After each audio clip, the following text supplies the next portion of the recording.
Hey, how's it going? Hey, I'm good. How are you doing? I'm Reagan Shu with Salesforce. I'm Ryan Leonard. Nice to meet you. Thank you for having me today. Yeah, of course. How are you doing? I'm doing good. It's Friday. It is. Happy Friday. Thank you. You Absolutely. too. As far as I'm concerned, we have 20 minutes today here, correct? That's correct. I'm on a pretty tight schedule today, so can't go much over. Absolutely. Won't take up much of your time. Here's my business card in case you or anybody else you know might have any questions about this meeting. I'm happy to answer them at any time. Also, is there anybody else that should be here in this meeting today? No, it's just me today, so. Awesome. Sounds good that we can get rolling. Do you mind if I take notes during this meeting? Certainly. I'll be taking some of my own, so you're all good. Sounds good. So I've spoken with Curtis Jackson from Sales, Stacy Ferguson from Customer Success, and Peter from IT, and they've helped me compile this list of 3 main topics for today's agenda, mainly the miscommunication across the organization, the lack of follow-up meetings with new clients, and some billing issues you guys have been having. Aside from these 3 things, is there anything else that you'd like to talk about today? Off the top of my head, no. I think those hit nail right on the head, so Sounds I'm good. ready to talk about those, yeah. And I'll leave you with that. All right. So first things first with the miscommunication across the organization. Curtis told me that you guys don't currently use a CRM system, and your reps are kind of just have their own system and everybody works individually. Yeah, this is true. Right now our reps just kind of do their own thing, and we've always been of the mindset that if it's getting the results that we need, then that can work. But we've been a growing company, and so we're just getting to a point where those kind of old-fashioned techniques are just kind of holding us back at this point. I gotcha. So you guys have been growing a lot. So you guys recently eclipsed 583 million. That's a huge feat. Congratulations. Yeah, thank you. It's definitely something we're proud of. Yeah, you definitely should be. But as you guys continue to grow, do you see this lack of consistency kind of becoming an issue that may at some point inhibit the growth of your company? Yeah, it definitely is getting to that point. We just need a more consistent and transparent way of tracking everything. Just really need to get everyone on the same page. I gotcha. So like one centralized form of communication. Mm-hmm. Additionally, I heard you guys have been having some supply chain issues, mainly like with some out of stock things. And do you think the origin of that is more allocation of certain products, or is it more of like a distributive supply creation issue?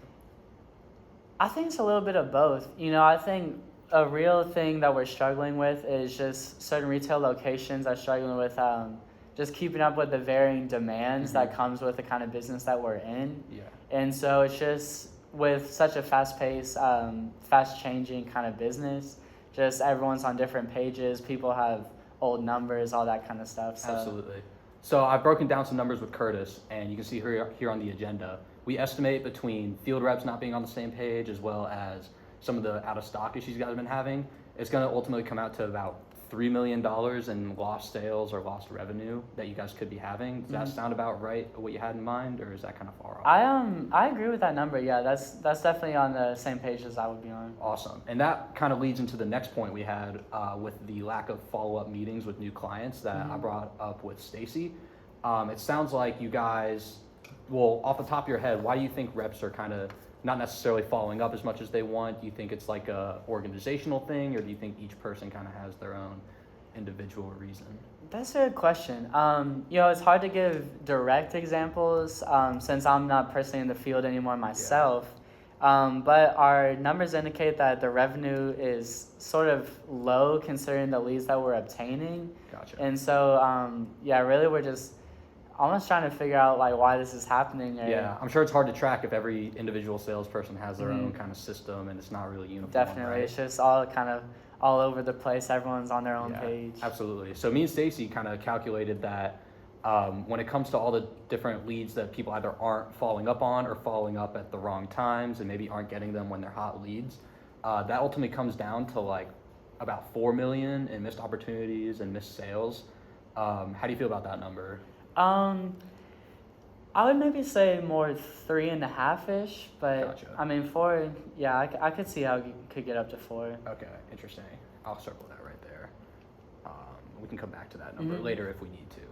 And then the third issue that came up with Peter from IT, we had some billing issues. It sounds like you guys had a few instances in the past year where certain clients were either getting the wrong bill or they were disputing their bill, and it kind of resulted in some delayed payments and maybe some like problems down the road. Like, did you experience any issues from these billing mishaps? Yeah, that's definitely not been a bright spot of our current operations. It's just leading to, like you said, delayed payments, just kind of throwing our cash flows off, all that kind of stuff. And even it's sort of becoming a PR issue, Yeah. kind of losing our relationships with certain customers that we've had for years, but just those kind of mistakes are Absolutely. bad ones that you can't make in this business. Yeah. So. And it is kind of easy to, quantify the payment issues that are happening, but also it's hard to quantify like the qualitative, attributes that come with being a trustworthy company and having that consistency. So Certainly.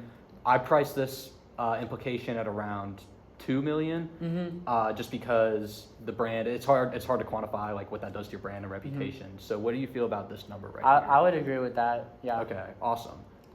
So with this in mind, with these things in mind, we've estimated that the cost of these issues is about $8.5 to $9 million at the most extreme.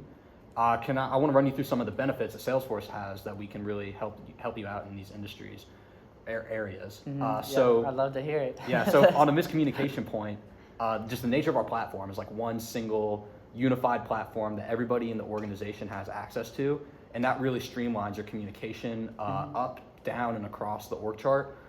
So everybody from the CEO to the entry-level part-time workers that you guys have at your retail stations, they'll all be able to have access to the same data, and they can all input and edit data as necessary for updates. In addition to that, we have the cloud, we have the communications cloud and instant messaging feature that basically allows for quick, almost informal messaging, which formal messaging is great, but informal is so much easier to keep everybody on the same page. A lot more efficient. Definitely. And when it comes to communication between your distributors and your retailers, that quick communication that's instant and not intimidating, we found that helps a lot and can really help your business just be more efficient and be more comfortable with each other. And that also works for a business to business or a business to consumer type of model, depending on whichever distributors or retailers that you've got. Yeah, I think that would definitely help us, just because a lot of time myself and other of some of our upper level management, we almost feel like in the dark when we're communicating with some of our other retail locations, and just for people in our position, that just can't be happening. Yeah. So that definitely sounds like it would help. Absolutely. And you'll be able to really capitalize on that with the issue or the benefits that can solve the issue of the lack of follow-ups, because like you said, you are in the dark until you see it as a final number. With Salesforce, since everything is on one single page, you have access to what your reps are doing, how they're doing it, what time frame, where they're struggling, where they're succeeding, and you can really help train them, coach them honestly, about where they might be struggling, where they do really well. And you also just you can set goals, and you can actually track the goals to like motivate, because when there's a bar, all of a sudden everybody starts to play better. Yeah. But it just gives you way more visibility to what your reps are doing at all times, and it helps just give you confidence and give your reps confidence, and it'll probably boost your productivity by a lot too, just by the human nature. Okay, yeah, that's definitely, you're speaking my language. I'm an analytical thinker, so just seeing the numbers on people, seeing how we can improve. You'll definitely have way more awareness as to what your organization's going through. Okay. And then in terms of the billing issues, Salesforce has a benefit called the smooth sync and file sharing benefit. It's a feature that basically allows you, when you set up your account, or you set up an account for a customer or a potential customer, you can put you can assign your documents to just that file or just that account.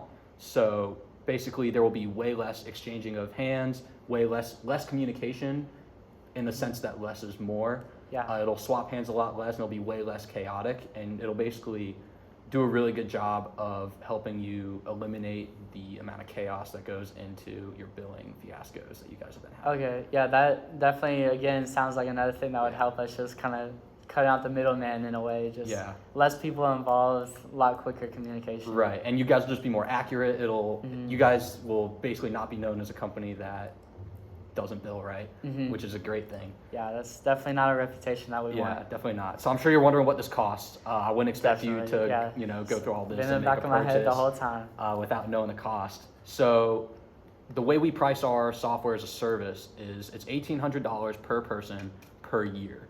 And we've done the math on the 54 total people that you have working at your 3 distributors across the Southeast. And that total comes out to $97,200 for just the distributors. And on top of that, we'll add the $1,800 per person per year for the 88 retail employees scattered across the 8 different locations also in the Southeast. And that total comes out to $158,000. or $158 and $400. So you add those two together, and you get nearly $250,000. And additionally, we're gonna tack on 16 additional seats for the staff, people that aren't necessarily tied to either distributor or retailer, but are definitely going to want and need visibility into your organization. And the total of that comes out to $284,400 to fix a problem that could eventually reach up to $8.5 to $9 million. So when you see this kind of return on investment, would you be comfortable with moving forward with this at all today? Yeah, well, I mean, that certainly sounds like a great return. I do have one question, and it's that you do seem a little young to be dealing with kind of numbers of this size. Do you have any experience with these before? I do. So I come from a background in sales software and Salesforce. I've actually been in the top 3% of the salespeople each year for the past 3 years since I've come out of college. Congratulations. And if you think I look young, you should see my dad. When I was, not even kidding, when I was like touring UGA, the people thought my dad was a student. My mom was so pissed. Oh, wow. She was so upset. And to this day, she thinks he paid them to do that. But not really. So I hope I look this good when I'm 50. No, of course, yeah. Thank you. I appreciate that. Yeah, well, I mean, yeah, with the cost compared to, I mean, our cost, what we're losing right now, that certainly looks like a great return. And it's something that I think it looks good, but I do have to run it by sort of the rest of our team back at the office. And so I can run it by them, and then, yeah, I'll get back to you. Sounds good. If you run it by them, if that's in a meeting by any chance, is there any way I could be a part of that in case they have any kind of spur up questions? Oh, certainly. I mean, I'm sure you could answer the questions about it better than I could. Yeah. So, yeah, we'd be glad to have you there with us. Absolutely. Do you have any idea when that meeting might be? Are we thinking like in a week or a month? Just trying to get a kind of a feel for what it might look like. Could you do next Tuesday at 1 o'clock? Yeah, absolutely. All right, yeah, then I'll write you down for that, and I'll definitely send you a reminder for it. Sounds good. Yeah. You have my card and my info and everything, so that works. All right, well, sounds great.